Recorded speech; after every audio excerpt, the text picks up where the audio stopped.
Alright, so today I'm going to be adding in an auxiliary battery. Before I could do that, I got a couple things I need to do. The first thing I did was replace both the factory terminals with new terminals, and that allowed me to separate some positives. This one here is for the voltage stabilizer. This one here is for the amp, and this one here is for the remote starter. Now, I couldn't cut and trim my positive leads because they wouldn't reach the new terminal, so I had to keep the plates for them attached, but I flattened them out and used a wire brush to clean them up, and I put copper washers on every connection. And this is the ground terminal. Now this one I was able to cut and use the terminal the way it was supposed to be. These are all extra ground leads for the voltage stabilizer. I made grounds, wire brushed them, copper washers. Got another ground here, wire brushed it to the bare metal. It's got a copper washer underneath of it. And then we use the engine ground here. I actually put both leads behind this bracket that was holding the original factory lead, and then I put a copper washer in between each connection because there's two grounds back there. I also wire brushed this bracket. The engine, of course, didn't need wire brush because it's bare metal. And then I just put the bracket back in there, and here's a cruise control cables back in their brackets. So that's what I got done for the main power, because I want to make sure I have a good connection for the auxiliary battery, because it's going to be powered off of this wire. I'm not going to run a new lead for it. My next step is to replace this ATX fuse with a high current maxi fuse. So that's what we're getting ready to do next. So let me get that out and we'll show you. Alright, so we spliced in a maxi amp fuse holder. I left just tiny pigtail to work with on the ATX holder. It's going to get a 5 or 7.5 amp fuse in it. It's going to be used on my distribution block. This end will go in there because I'll be wiring in some LED lights a little later down the road when I'm just waiting on the remote control form to come in, so I'll be able to turn them off, make them flash, do all kinds of cool stuff. So anyways, this guy will get a 60 amp maxi fuse. For right now, I'm not placing a fuse in it because I'm about to add a kill switch in the car under the dash for this power line, and I'll explain why when I get to the battery in the trunk. So this is the first splice and adding in a maxi fuse holder. Let's see what we're gonna do next. Alright, my whole life when I've ran these power lines for accessories or audio equipment, I try my hardest not to open up fender panels. I try not to drill holes into the firewall. So when I ran this power line, I poked a tiny hole in this harness gasket and I fed the line through there, and that goes under the dash. So I gotta take the dash apart, I gotta take the glove box out, and I gotta undo some of this body molding to gain access to the power line so I can add in a kill switch. And I'll show you what that looks like here in a minute. Alright, so we got the, let me turn this around. We got the glove box removed and a couple pieces of body molding. Just to show you, I try to do really clean installs so you don't see any wires. This is the remote turn on for the amp. That's what I place this kill switch on here to kill the power to the amp, which then shuts the capacitor off. Then you got your RCA subwoofer leads, and then of course your power line. The power line runs all the way through that gasket underneath the passenger side floor mat and into here. So I'm gonna cut the wire up in here, and I'm gonna add extensions to it with butt connectors. And sorry I'm moving around so much. I'll be wiring in this. This is a 300 amp kill switch. It's a battery isolator switch.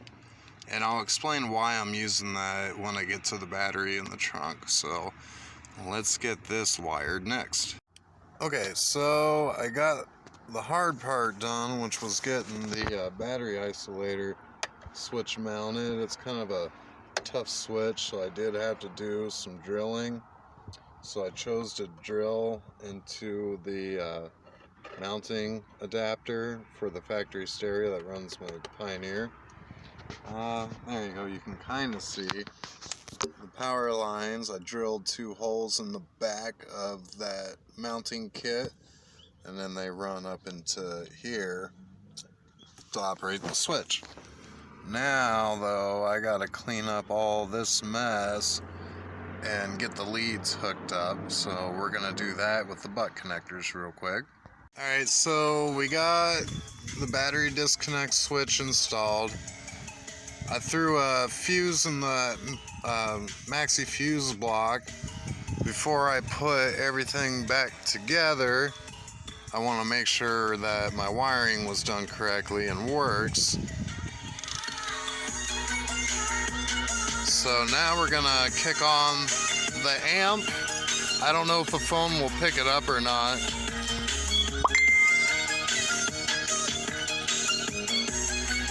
Alright. Yep.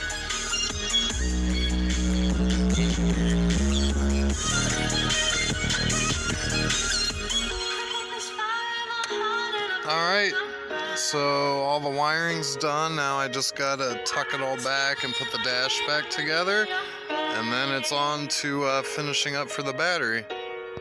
Alright, so we got the dash all put back together, running board put back together. So all the wiring's tucked up real nicely. You don't see it anywhere. Oh, you can see a peek of it right there where it goes down behind the carpet. But alright, now the fun part, we get to uninstall the back seat and find a ground for the battery. So I'll show you that here in just a moment. Alright, so the back seat is out. We need to find a suitable ground for the amp. I had turned these seatbelt brackets into grounds for the amp. I wire brushed the gold off these factory plates for the seatbelt mounts. I used 1/2-inch ring terminals with copper washers, and that's the ground for the amp. And then over here is the ground for the capacitor. The battery is going to be located on the passenger side of the car to offset the weight, because I usually drive by myself. Boy, it's really messy under this bench seat, I'll say that, but hey, it's 20 years worth of dirt. So anyways, I can't use either of the 2 grounds that I've already made. So I'm looking over here at these 2 mounts right here. There's one right here that I can use and one right here. Because this one's over plastic, we're gonna use this one. It's hard to see. It has a bracket for this, a retaining bracket for this seat belt, but the bolt and washer goes straight through to the body. So what I'll do is I'll break that nut free, I'll wire brush it, and then I'll make a new ground lead right there. So I'll show you that here in just a second. Alright, so we got the seatbelt bracket out, and if you notice, you can see the gold where the bolt head had rubbed this kind of gold off there. So what we're going to do first is we're going to wire brush all that gold off, so we're down to bare silver metal for better ground contact. And then we're going to use a wire brush attachment, and we're going to get in here and see all that paint. We're going to take this paint off and expose bare metal, because that's a better ground contact.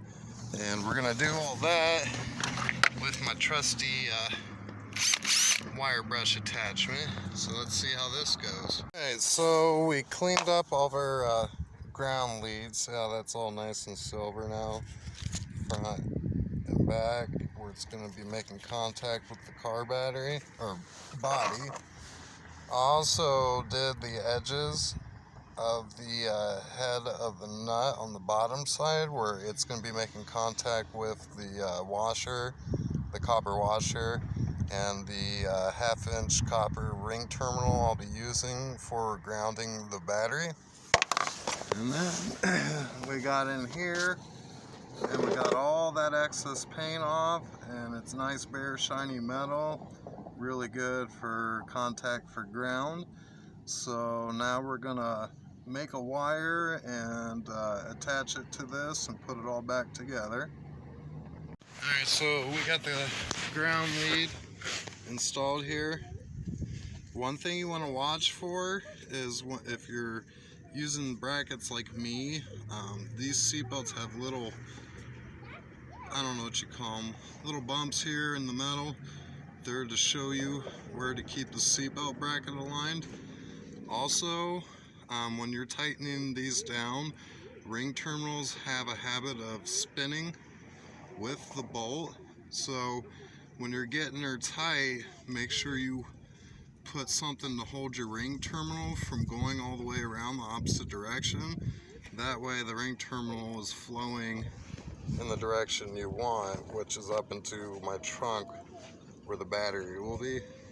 So now we can put in the back seat, and we get to do make battery terminals for the auxiliary battery, and then we get to add some more fuse blocks in and a distribution block, and then we're all done.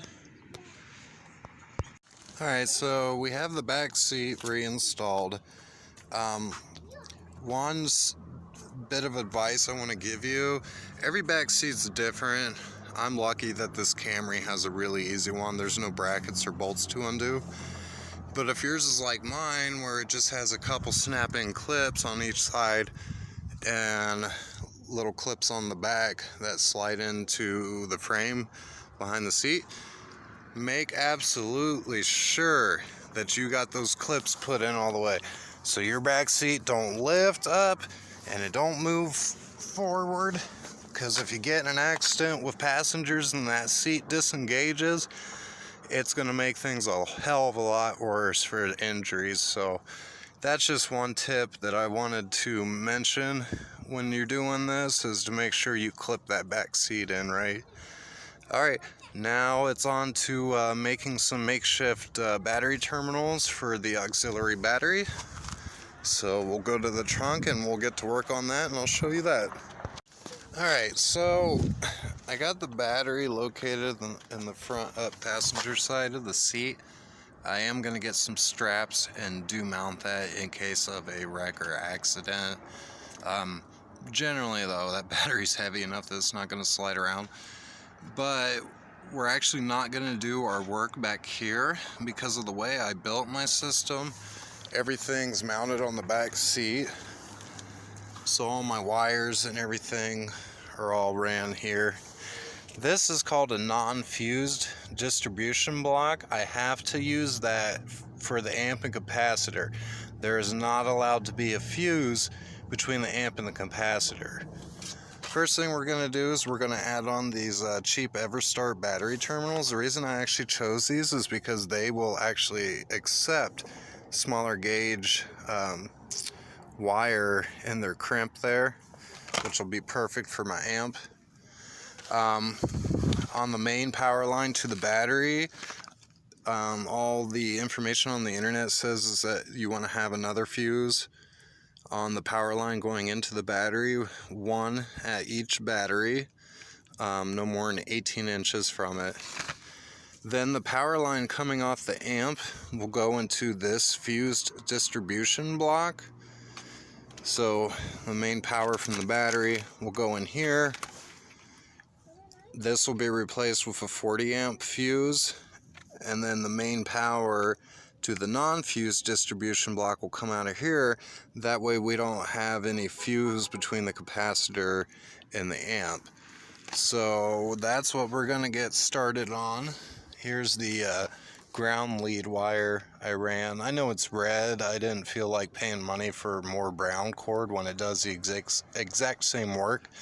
But this is also my car, and I'm not a moron, so I already know that this is my negative. I don't even need to mark it. My positive will be this guy here coming out the distribution block. So, alright, let's get that going, and I'll show you the end results here. Alright, so we got all of our fuse blocks, battery terminals. I forgot to tighten that back up. Anyways, you got your negative terminal, your positive terminal. There's going to be a 60 amp inline fuse on the other end of the power line feeding off the main battery. I still don't quite understand why, but almost every audio tech video I've watched puts one on the same side of each battery. So I'm just going to follow that advice. This was only like $10 to get, so I got 2 of them. So that's going to feed into the positive terminal, which then has another line hooked up to it, which will go to a fused distribution block. Here's your line in, and this is my line out. I'll explain why I'm using another distribution block with another one. This one is fused. Okay, so it's going to be feeding, my amp can pull 36 amps at maximum at 1,000 watts.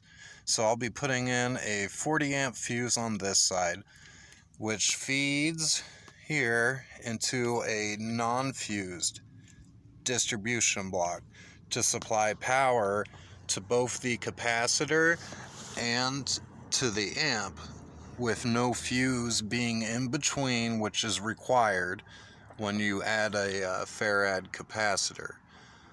Okay, so right now there's no fuses in anything. I'm gonna go ahead and get her wired up to the auxiliary battery in the trunk, and then we'll button up everything and see how it works. Alright, so the battery is now wired in to the main battery. Got a line running to a fuse distribution block. Now if you remember the ATX fuse I cut out at the beginning of the video, that little guy is going to go in the other side of the distribution block, and that's what's going to power my LED lights. That will allow me to use like a 5 amp or a 7.5 amp ATX fuse for those LED lights. It doesn't matter what size fuse I put on that side, because this is going to be what's protecting the circuit. So that will be for a later date. I'm waiting on a control module and remote for the LED lights. So now it's time to start adding fuses. You always want to put in a fuse that's a little bit rated over the power draw that you're going to be pulling. This is a 40 maxi fuse. I know my camera keeps going in and out. Anyway, so the 40 amp is here to protect the amp and the capacitor. Okay. Alright, so from the main battery, I'm going to have a 60 amp here. So there's 60 amp, putting that fuse block there. And they all come with protective covers, so we're going to replace those. I'm trying to look at the phone and plug these in at the same time. What am I doing wrong here? There we go. That's snapped in. Eventually this will be mounted with 3M double-sided tape to the side of the battery so it's not loosely flowing around. This guy will remain loose because I need flexibility for that distribution block. I need slack for when I fold down the back seats so it doesn't rip on the wires. Alright, for the time being I'm leaving the other side of the fuse distribution block unfused because I'm not using it. No point in running power to it right now. So put the cap back on that guy. Alright, let's head up front here.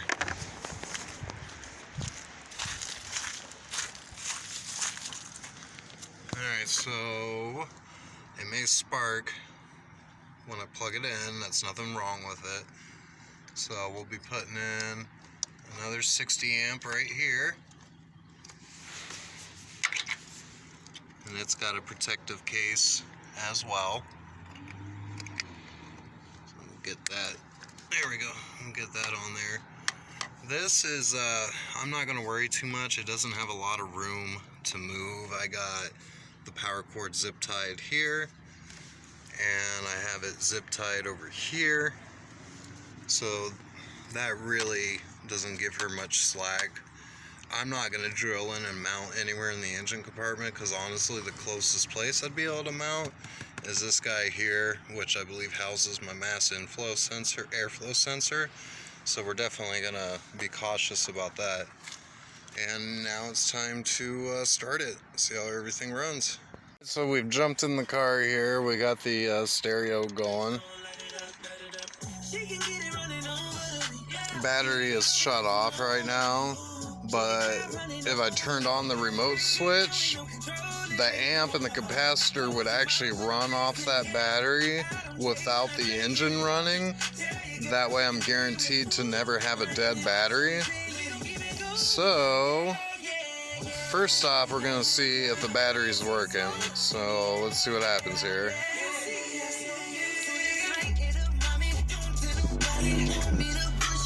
Alright.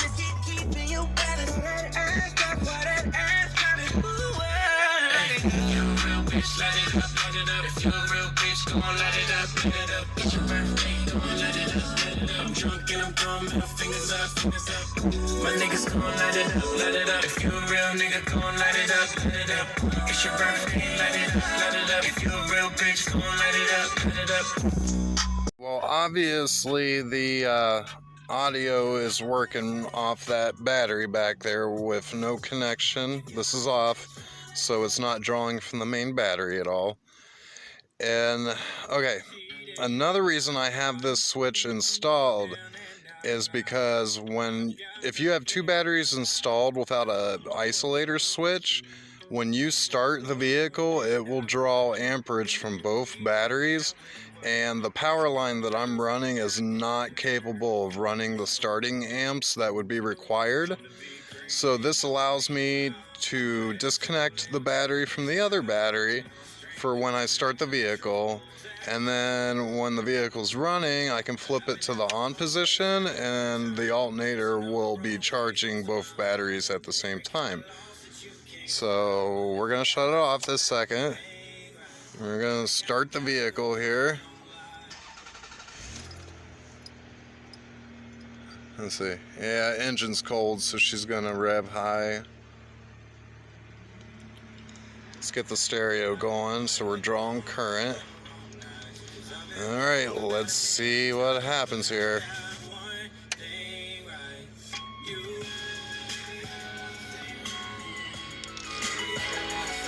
Oh, it'd help if I turn the big speakers on. Alright, they are working.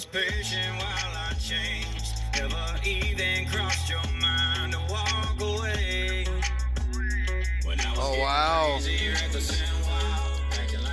Now my voltmeter gauge here, it won't stay focused. Anyways, I'm running 14.4 volts. When I was running the stereo off the main battery, I was going as low as 13.1, 13.2 volts when the base hit, and now I'm having no fluctuations in the power from the main battery. I don't know why it won't focus on that. But anyways, I do have one more cheap voltage meter coming from Wish, and it's going to be installed on the second battery. So when I disconnect with the isolator switch, I'll be able to tell the voltage for each battery. But anyways, everything's done. The car's put back together. Everything's working. That's how I added a second auxiliary battery to my Camry. Hope you guys enjoyed. Thanks for watching. Peace. Well, I don't know if my face is on camera or not. So the job's all done, and I'm cleaning up my tools and put them away. And I forgot to mention that if you do add a second auxiliary battery to your vehicle, it needs to be identical to your main battery in your vehicle. You cannot have mixed matched batteries. They need to be the same amp hour rating. So I went ahead and used my old battery that I was going to install and traded it in for a core charge and got a matching battery to the new one that I put under my hood. I did want to mention that is very important, or it's going to mess with your whole entire vehicle's charging system. So cool. Hope you liked the work and the job, and maybe it'll help somebody out down the line. Peace. Jackal out.